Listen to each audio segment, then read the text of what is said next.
Weary Maya settlers arrive, their faces etched with hope as they gather around the life-giving cenotes, a promise of survival in the lush Yucatán.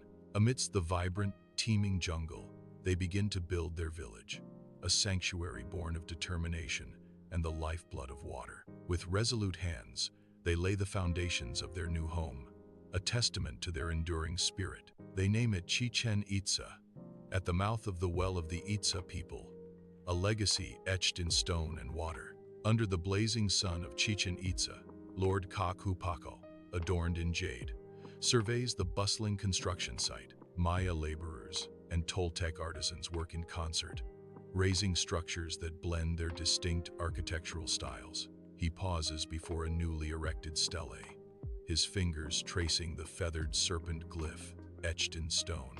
His voice booms across the site. The plumed serpent, Kukulkan, has come. His wisdom unites the warrior with the star reader, he declares, his gaze sweeping over the city.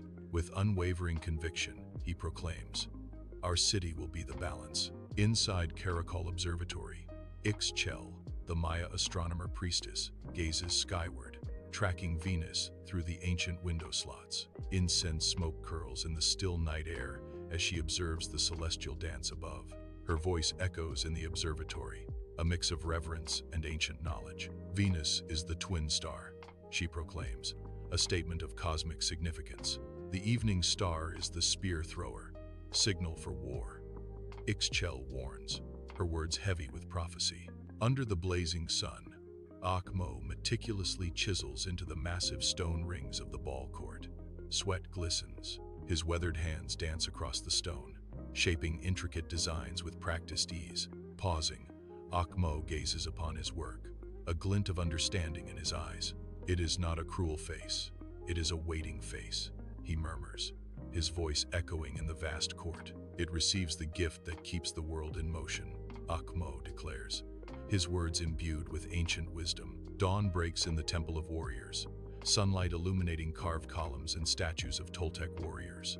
A sense of dread fills the air as the light falls upon Ahkmo's Chakmul statue, bowl-like stomach awaiting offering. The anticipation hangs heavy, sunlight piercing through the temple's ancient stones. Each ray seems to highlight the impending ceremony, casting long shadows of the carved warriors. At the Sacred Cenote, the air vibrates with rhythmic chanting, a deep hum resonating with ancient power. A warrior, skin painted in deep blue, is led towards the cenote's edge, his fate sealed by divine decree. Priests raise their voices, a powerful supplication echoing across the stone, calling to the rain god Chake. Ixchel's voice cuts through the chanting, a chilling proclamation of sacrifice and ancient beliefs.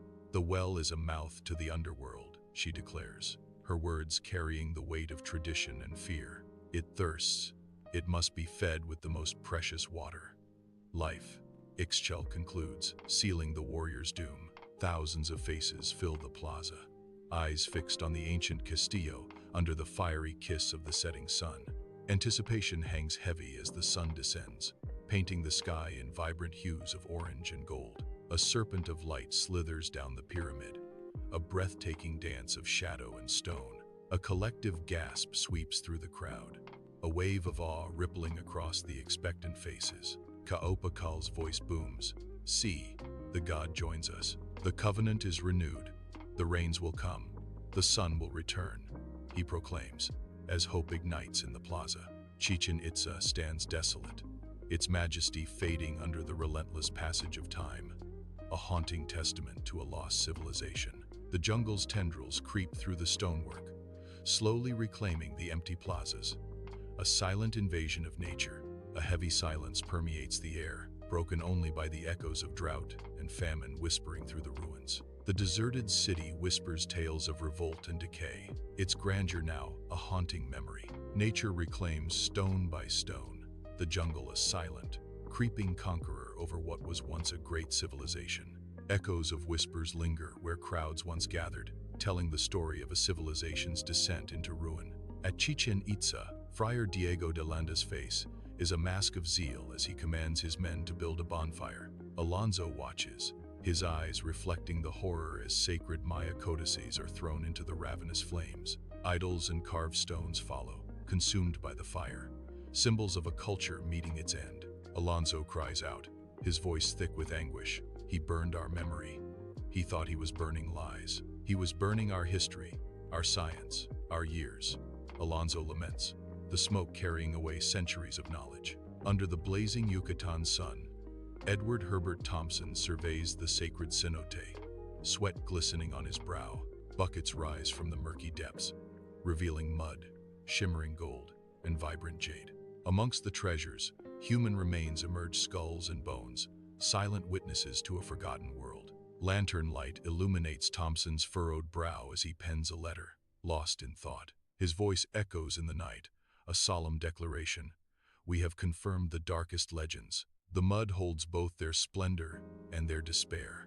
Thompson concludes, the weight of history heavy on his shoulders. Adelaida, a Yucatec Maya guide, smiles warmly towards the towering pyramid of Kukulkan, its ancient stones bathed in sunlight. She gestures towards the pyramid as a tourist asks, why can't we go up? Adelaida explains, to preserve it, her gaze drifting towards the no climbing sign. And perhaps the ancestors wish to reclaim their privacy, she adds, a hint of ancient mystery in her voice. The air shimmers with heat above Chichén Itzá as Adelaida approaches Dr. Mateo Castillo, the ancient pyramids looming in the background. Mateo is absorbed in his work, using LiDAR to map the unexcavated parts of the ancient city. We've been looking at the stage set, Mateo says, his voice filled with awe. This wasn't just a ceremonial center, he says. It was a vast, engineered landscape. In the dim conservation lab, Mateo and Adelaida pore over jade fragments, their faces etched with concentration. The air hangs heavy with the scent of chemicals and dust, a silent witness to their intense scrutiny. Fragments of jade scatter across the table, illuminated by the stark light. Mateo leans in, his voice a low murmur in the stillness. Thompson saw sacrifice. His eyes gleam with intensity as he continues. I see an economy, an ideology of water scarcity turned into political power. Mateo concludes, a revelation in his tone. In the dimly lit conservation lab, shadows dance across artifacts as Adelaida studies them, her brow furrowed in concentration. Mateo watches her, leaning against a workbench in the cluttered space, a silent observer of her intense focus. Adelaida's voice breaks the silence, questioning. My grandfather said the cenote was a mirror. What does that mean? Her words hang in the air, a poignant comparison between ancient beliefs and modern triviality. Mateo responds, his tone thoughtful. It means Chichén Itzá still works. It's just a different kind of ritual. His insight offers a new perspective, a blend of reverence and resignation in the face of changing times. A massive crowd gathers, their expectant faces turned towards the ancient pyramid, awaiting the descent of Kukulkan. Cameras flash, momentarily blinding, as drones buzz like mechanical insects around the sacred monument. Adelaida stands apart, her keen gaze sweeping across the sea of faces, observing the observers. The air crackles with a strange energy, where modern technology clashes with ancient tradition. A mesmerizing time-lapse captures the serpent of light forming on the Castillo, a fleeting dance of sun and stone. The modern crowd disperses, their chatter fading as ghostly images flicker. Ancient Maya celebrants in solemn ritual. The painted faces of the Maya fade, leaving only the ancient stone, a silent witness to time. The jungle waits patiently, a silent observer as the pyramid stands resolute, bridging two worlds.